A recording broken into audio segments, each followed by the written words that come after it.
शिवराय मित्रांनो, तर आज शिवजयंतीच्या निमित्ताने आमच्या घरी शिवजयंती साजरी केली गेली आहे. तर तुम्ही बघू शकता.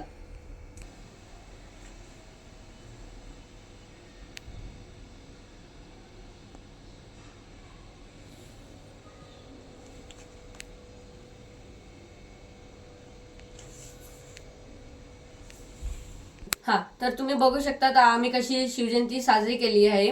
तर शिवजयंतीच्या निमित्ताने आज माझी बहीण तुम्हाला माहिती सांगेल की कशी शिवजयंती साजरी केली जाते. जय शिवराय मित्रांनो, माझं नाव ऋद्वी मोरे आहे.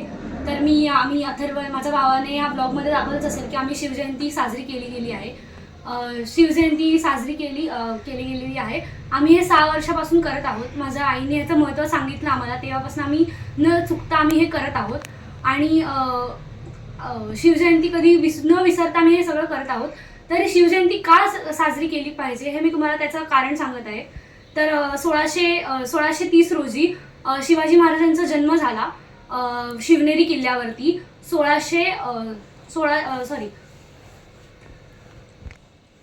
महाराजांना जन्मून 350 वर्ष झाले आहेत. तर शिवजयंती का साजरी केली पाहिजे? शिवजयंती फक्त शिवाजी महाराज जन्माला आले म्हणून नाही, तर त्यांनी जे कार्य केले धर्मासाठी, आपल्या स्वराज्यासाठी, हे जे पण कार्य केले त्या गोष्टीसाठी आपण ही शिवजयंती साजरी केली पाहिजे. आजकालची जनरेशन फक्त जल्लोषामध्ये साजरी करतात, बट महाराजांचे विचार कोणीच मनात ठेवत नाहीत. जे की छत्रपती हे फक्त एक नाव नाही, तर ते विचार आहे. ते एक माणूस नाही, तर ते विचार आहेत. तर ते सगळ्यांनी महाराजांचे विचार मनात ठेवले पाहिजे. त्यांनी केलेली जी कामं आहेत, त्यांनी केलेली नवसेना त्यांनी बांधली होती. आपलं तोफ खूप काही जे गोष्टी त्यांनी बनवलं गेलेलं आहे. तर स्टॉप करणार थांब. तर तुम्हाला मी आता तेवढं तर सांगितलं आहे की शिवजयंती का केली पाहिजे. आपल्या प्रत्येक हिंदू घरांमध्ये शिवजयंती ही साजरी झालीच पाहिजे.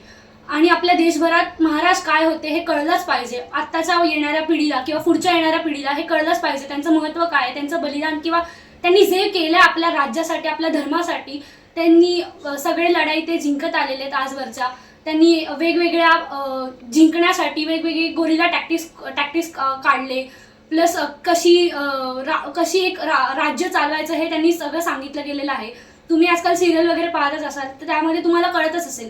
पण माझी एक इच्छा आहे की तुम्ही लोकांनी एक महाराजांचे पुस्तक वाचावं. त्याच्याने तुम्हाला कळेल की महाराज काय होते. फक्त एक मूवी आणि पिक्चर बघून कळण्यात नाही येणार की महाराज नक्की काय होते, त्यांचे विचार काय होते, त्यांच्याकडे आई बहिणींकडे बघण्याची त्यांची नजर काय होती. की आजकालच्या मुलं फक्त येतात, आज नाचतात, शिवजयंती एक दिवस करतात, पण त्याचे विचार कोणीच मनात नाही घेत. दुसऱ्या दिवशी तेच परत दुसऱ्या मुलींकडे त्याच नजरेने बघतात. त्याचा काही अर्थ नाहीये.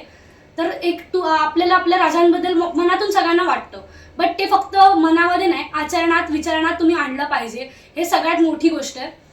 त्याच्यानंतर एक डॉक्टर अमोल कोल्हेंनी एक सांगितलेली लाईन आहे की दुसऱ्यांच्या राजांचं नखभर आहे तर ते हातभर सांगतात, तर आपल्या राजाचं आभाळभर आहे तर ते आपण सगळीकडे सांगितलंच गेलं पाहिजे. आपल्या अख्ख्या म्हणजे इंडियामध्ये तरी सगळीकडे कळलंच पाहिजे की आपला राजा कोण होता, काय होता आणि त्याचं काय आहे. आणि असं की संभाजी महाराज त्यांचे पुत्र, त्यांनी किती मोठ्या स्वराज्यासाठी त्याग केला. त्यांनी त्यांचा धर्म ना सोडला. आजकालचे मुली धर्म सोडतात, हे त्यांनी चुकीचं आहे. आपल्या महाराजांसाठी त्यांनी शेवटच्या श्वासापर्यंत त्यांनी धर्म सोडला नाही. हे तुम्ही आजकालच्या मुलांनी विचार केलाच पाहिजे. त्याच्यानंतर एक लाईन आहे कविभूषणची की काशी की कलासाठी मथुरा में मस्जिद बसती, अगर शिवाजी ना होते तो सुन्नत सबकी होती. तर माझ्या एक वाचण्यात एक कडवं आलेलं आहे, तर मी ते तुम्हाला वाचून दाखवते. महाराज तुम्ही होतात म्हणून दिसले मंदिरांना कळस आणि दारात तुळस. महाराज तुम्ही होतात म्हणून भरून राहिले सुवासिनींचे कपाळ आणि हिंदवी स्वराज्याची सकाळ. हे एक सुंदर लिहिलेलं गेलेलं आहे. तर मी इथेच माझं वाक्य ते थांबवते. जय शिवराय, जय शंभूराजे, जय जिजाऊ. तर माझ्या बहिणीचे जे सुंदर विचार एवढे चांगले होते, मला जाम आवडले. तर आता आम्ही शिवगर्जना बोलत आहोत तुमच्या समोर.